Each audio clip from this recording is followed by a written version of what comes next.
தவநாள் 6. நற்பலன் பெற. நாம் விதைகளை விதைக்கின்றோம், அதற்கு நல்ல பலன் கிடைக்க வேண்டும் என்றும் நினைக்கின்றோம். நன்றாக பலன் கிடைக்கின்றது, மகிழ்ச்சி. அத்தோடு சேர்த்து நல்ல பலனோடு களை செடிகளும் முளைத்து களைக்குரிய பலனும் கிடைக்கிறது என்பதை நாம் யதார்த்தமான உண்மையாக பார்த்திருக்கின்றோம். சரி, நற்பலன்கள் கிடைக்கின்றன. நல்ல விதைகளை விதைத்தால் நல்ல பலன் கிடைக்கும், களைகளை விதைத்தால் களைத்தான் கிடைக்கும். சரி, நற்பலன்கள் கிடைத்து விட்டது. இந்த களைகளை ஒழிப்பது எப்படி என்று கேட்டால் 2 வகைகளில் ஒழிக்கலாம்.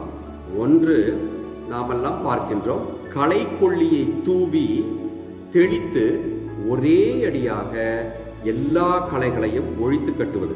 இப்படி செய்யும் பொழுது நல்ல செடிகளும் அழிந்து போகும். இயேசு கிறிஸ்துவே ஒரு தடவை சொல்லியிருக்கிறார் அல்லவா, சில சமயங்களில் களைகளை பிடுங்கும் பொழுது அந்த நல்ல செடிகளும் சேர்ந்து பாதிப்புக்கு உள்ளாகும் என்று.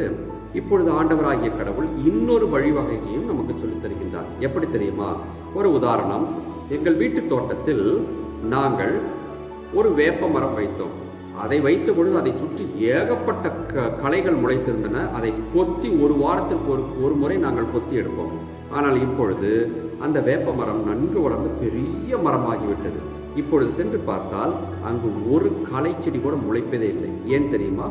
இந்த வேப்ப மரம் என்பது பெரிய நல்ல மரமாகி நல்ல நிழலை தந்து தனது மருத்துவ குணத்தால் எல்லா களைகளையும் தானாகவே ஒழித்து கட்டிவிட்டது. இது ஒரு நல்ல பாடம்.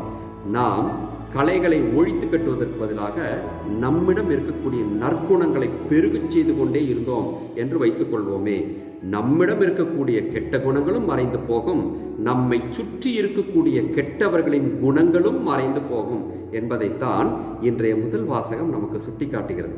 தவக்காலத்தின் 6வது நாளாகி இன்று நிறைய நல்ல காரியங்களை எல்லாம் செய்வோம்.